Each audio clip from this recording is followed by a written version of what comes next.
Well, welcome, Paradigm Shifters. Wow. Welcome to April 6th, 2021. Let's take a deep breath into this day, this time.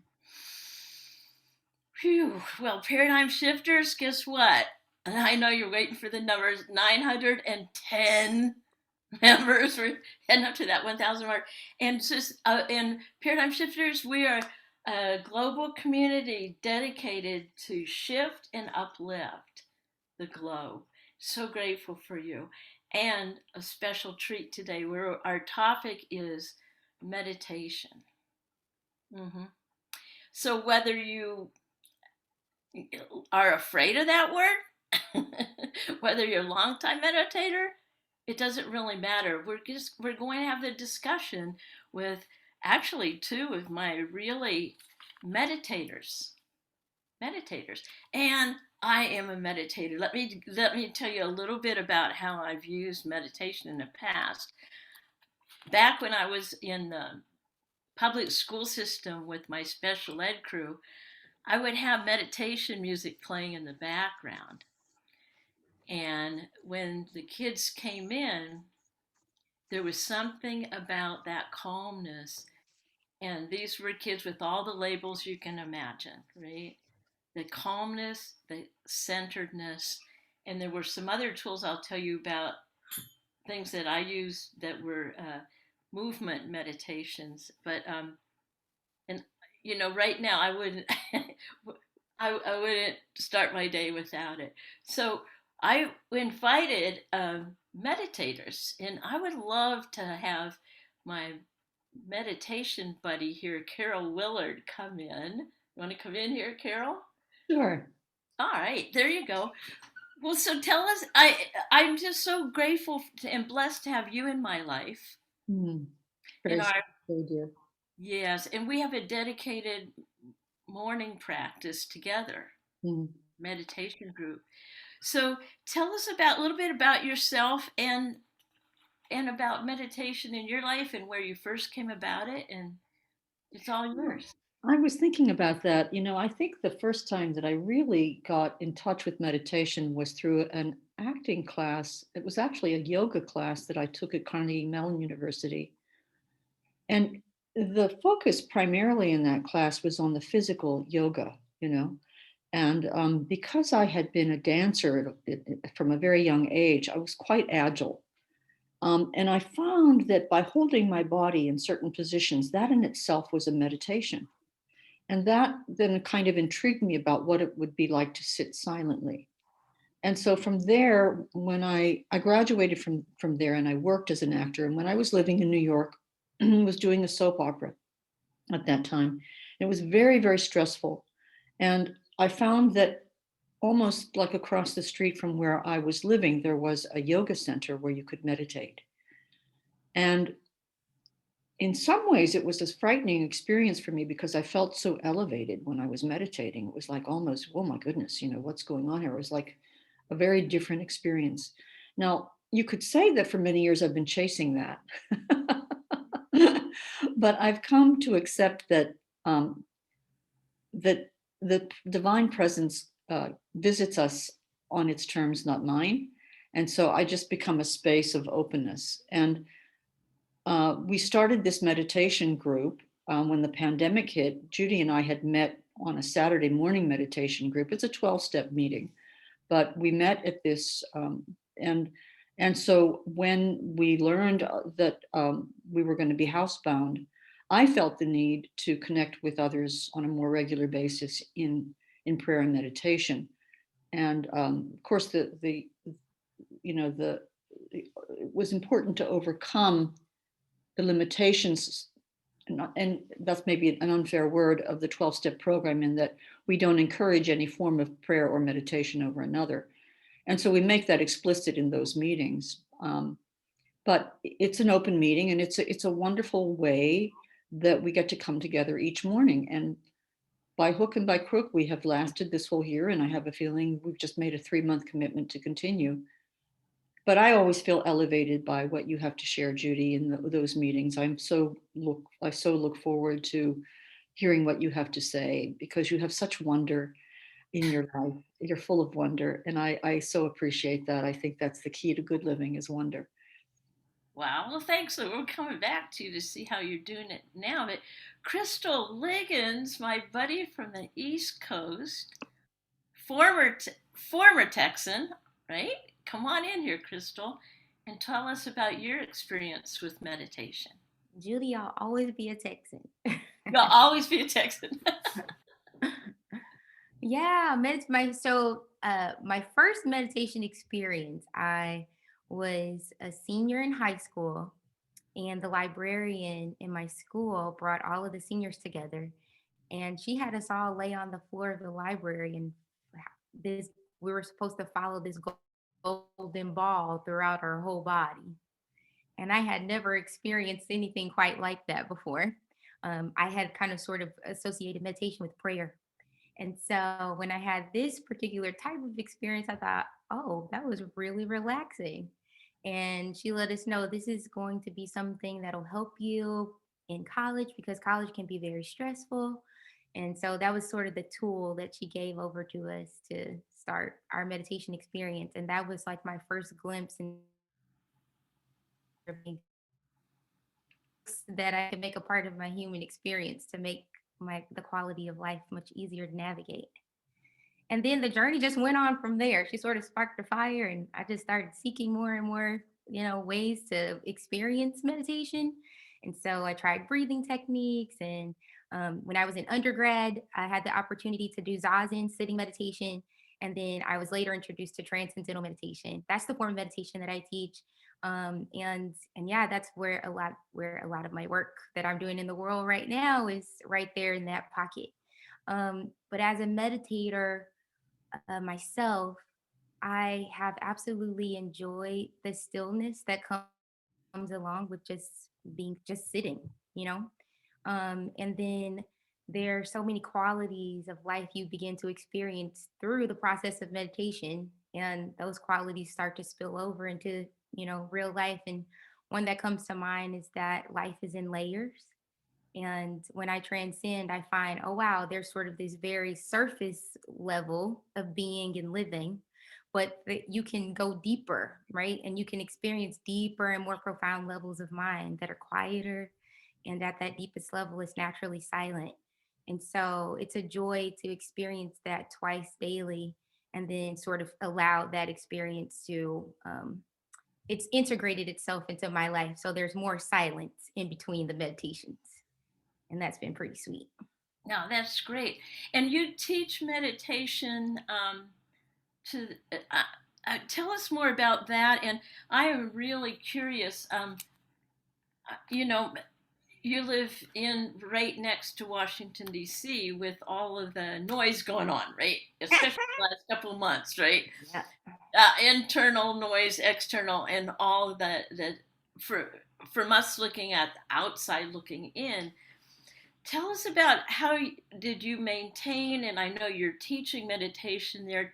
Can you tell us a little bit about that or where you are right now with that we're coming out of that a little bit? Yeah, I think the beauty of it was throughout the year and sort of throughout the chaos that's very close to home, being able to serve others and giving them a tool. And that's very grounding within itself, but it also has us be in integrity with our own practices as well. And you just find it's so important, like it's so important to do, because it's the thing that stabilizes you. It keeps you strong, and silence is really powerful. It's a grounding force, and the more you infuse that into your life, the better. And so when the chaos is all around you, that's okay because it's silent in here. I'm clear in here. I have space within.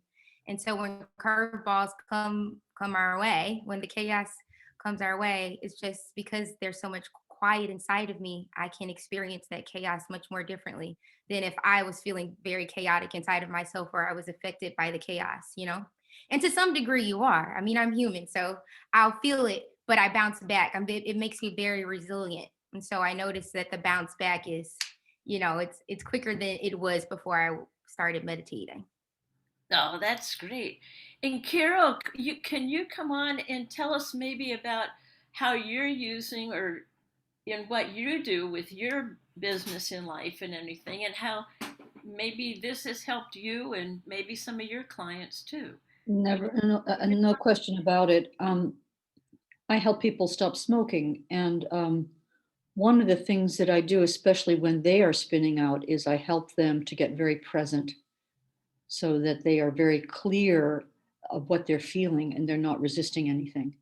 Because if you fight the withdrawal, you only end up making it worse. So it's in a very real way, it's about learning to be curious and to embrace that experience of the discomfort so that you're not resisting it. And it's through the experiencing of it that it goes away. And so whatever that is, and the thing that I caution my clients is that the worst thing they're going to feel is they're going to burst into tears. Ah, How bad can that be? But that's, I think, what we all get to a crisis where we are trying to resist what we're experiencing. We don't want to feel it. And of course, that's normal and natural. We don't want to walk around with a pebble in our shoe. But the problem is that when we're stopping smoking, the discomfort is the solution.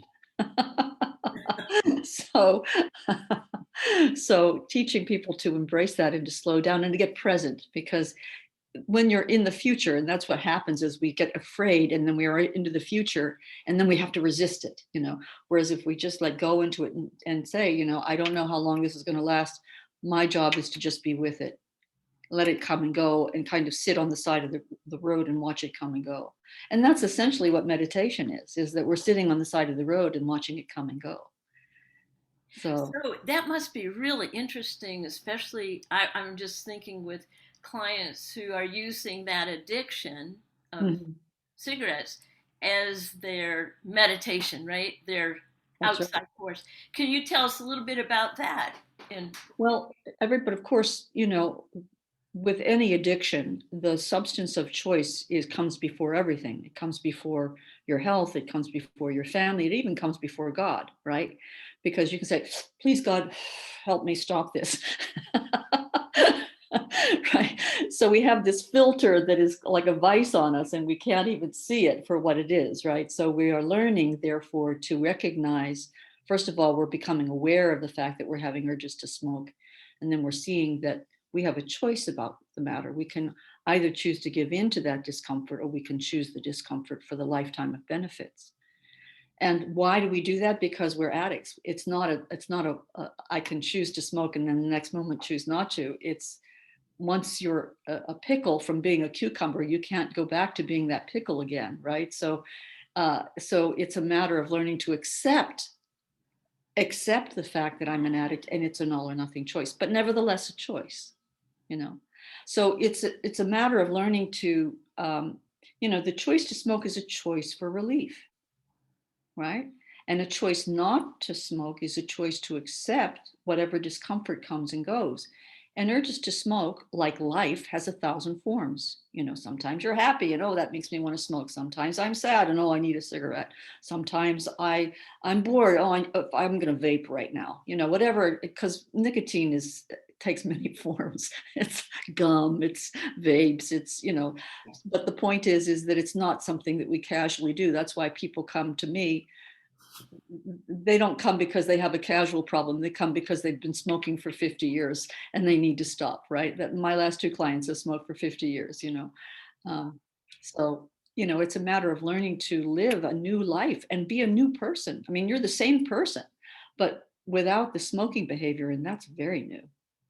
I love it. And it's like for, replacing one way of being Mhm. with a calmer in intuitive way. Right. And making yourself right about wanting to smoke rather than wrong. It's really more a matter of course I want to smoke. If I've been smoking for 50 years, of course on the day that I'm stopping, I want to smoke a lot. So No you make kidding. yourself right about that rather than wrong about it. Yeah. So Krystle, what about like some of your clients? And I know that you were last time that you were working with some of the homeless population. Is that right? Where are you? There's Yes. Yep. Yeah. And what about this coming, and you're teaching them a new way of being. Okay, so tell us a little bit about the beginning stages of that and where they are. Can you? Yeah. So there are a few different populations we serve: homeless population, veterans, women who've been through intimate partner violence, and children, families here in the DC area. And sort of like Carol was saying, every experience that we have changes the brain, right? It changes how we function. And so if you're having this repeated experience of transcending, of silence, of accepting what is and what is not, it's going to change how you function and navigate in the world. And so with the ladies, it all starts from an inner calling for them to want to do something deeper and to change something. And upon hearing what we offer, they'll say yes or no. And sometimes they come to us, or sometimes their organizations, sometimes they come to us, or sometimes their organizations reach out to us because they feel they have a population of folks who need something deeper, some meditation type of experience. Um, and I'll say, I think the population I'm touched by all of them, but the population I have felt deeply, deeply touched by are veterans. And it's that first experience for them when they finally have silence, for the first time, because the amygdala has been running the show for them. Their cortisol levels are always high. They get triggered very easily by, things in our society. And so to give them something that allows that comfort within and allows just a moment of just peace, and then being able to offer a technique where they can continue to experience that, that's been one of the most incredible experiences I've had in this work. Um, and yeah, it's been very sweet. So yeah, it's an inner calling. If someone feels that this is something I need, and I think it always has to come from the person wanting to have an experience like this, then we set them up and get them ready with the tool in their life toolbox. Oh, that's fantastic. Boy, what a blessing. What a blessing both of you are. And I know that there's different forms of meditation. And one of the things that I've come to use in my morning, and it's that centering, is the finger labyrinths. Labyrinths are where it's a walking meditation, usually outside in nature, and it's a way in and out. And um, I use this tool. I'll just boom, and this is like here. And one of the things that that is like you use your finger to stay on the path, and it's staying present right where you are. And when I do this in the morning, and it's one way in and then a quiet time and one way out, when I do this in the morning, there's something about it takes my physiology and puts it at rest. And I just wanted to show you that there are so many different types of centering and prayer. Some people use music, um, all kinds of things. And if anybody wants a PDF of this, I'll definitely make that available. So what I would like to have now is um, like where would you, and one other question is like what would you offer to as a place to start to anyone, like right now in Paradigm Shifters we've got people all over the world, and I'm guessing that this topic is something they've kind of heard about before and some not, but they're looking for a shift and a change into whatever it is this new stuff is happening now. Okay, what would you offer them as a beginning place? Because sometimes we say meditation and people think, oh, I have to sit, I have to be quiet, my mind has to be still right away. What would you suggest to them just as a place to start? And then they can get a hold of you. Your information's on the page and they can find you. But where is it that people you would suggest they start? Carol, you want to go first? Are we talking about meditation? Yeah, meditation, quietness. Yeah. I think I'd start where I started, and that is that I would be aware of my breath. I would be counting the inhalations and the exhalations. And I think what really helped me was having a single point of focus with my eyes open. So it was either looking at a flame or looking at a mandala, but sometimes the mandala would be too busy. I'd be like caught up in the mandala rather than just a single point. But I found that keeping my eyes on a single point somehow increased my awareness of stillness and an upright posture. And there's something about that that I think is very conducive to a feeling of oneness and a feeling of elevation. So that's, I think, what I would suggest. Oh, that's great. That's great. So your body posture Mhm. as well. Okay. I used to do a lot of sitting on the floor, either with a pillow, and that kind of helped keep my posture alert and aware so that I could let it go. You know, Oh, awesome. once you sit in it, you let it go. Yeah. All right. How about you, Krystle? What would you suggest? Yeah, I started from a place of seeking, and I just had a lot of fun sort of exploring what was out there. And so with that, I learned, there are different types of meditation: contemplation, concentrative, automatic, self-transcending. So I would just encourage people to just start exploring. I mean, Google is amazing and there's so much out there. But I would just start with what you feel most drawn to, when you're looking at it, or if you're sitting within yourself just with eyes closed and you feel the need to sing a song. I mean, that could be a meditation too, right? So I think whatever your soul is sort of is calling for, and I think it's really important to listen to that for yourself. And I love that at Carol's, with Carol's structure, she doesn't require a particular type of thing to do. And I think that's really important, because we need room to explore. And though I'm working with a foundation that does have a specific type of meditation, I think as a seeker at a starting point, it's really important for you to be in that exploration for yourself. And so I would start there. As far as the meditation goes that I teach, you can go to www.tm.org.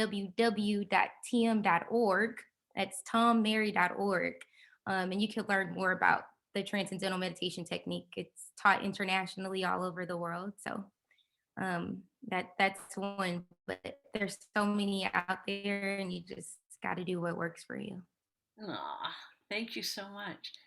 Well, so now let's go back and what we always do at the end of this is like first of all, thank you both for coming in and just your beingness. And what we would love to have you now question is, what would you love to have us as a paradigm shifters hold for you personally in our meditation, for you specifically? What would you love to have us hold, for your life, for your business, for whatever's going on? Mm. So this is our gift to you. How about you, Carol? What would you love? Anything at all? Well, I always think that I want to help the people that God wants me to help. The clients that God would like me would like to send to me. I'm currently reaching out to doctors. That's my focus. I do have medical endorsements as well as celebrity endorsements. But now that I'm living in Austin, I think it's important to have medical endorsements from the local community. So I think that there's a need for my kind of service, particularly for people who've already tried everything else out there and it hasn't worked for them. So I just think for maybe God's will for me, for me to have the clients He wants me to have. All right, here we go. Come on, you guys. You ready to receive this, Carol? I'm ready. Okay, here it comes. And so it is. Amen. Amen. Thank I you. love it. I love it. And Krystle, what would you love to have us hold for you? That was so beautiful. What I would love to have you all hold for me I'm in I'm in a transition, and it's bringing sort of the healing work along with my artistic expression. And so it's time for me to integrate all of this beautiful meditation and all the healing into the other part of the mission, for me being on this planet. And I know that is totally artistic in so many ways. And so I think I would like you all to hold a very beautiful integration of those two worlds in my life so that I can serve at a much greater level than I already am. Oh, Yeah. there we go. Thank you so much. Here we go. And so it is. Ah, Yes. thank you. You catch it? Can you feel it? You All can right. do it. Well, thank you so, so, so very much. I so appreciate both of you, and what a beautiful topic right now. Not just topic, but in action for the entire globe. So until next week, we'll see you there. Here you go.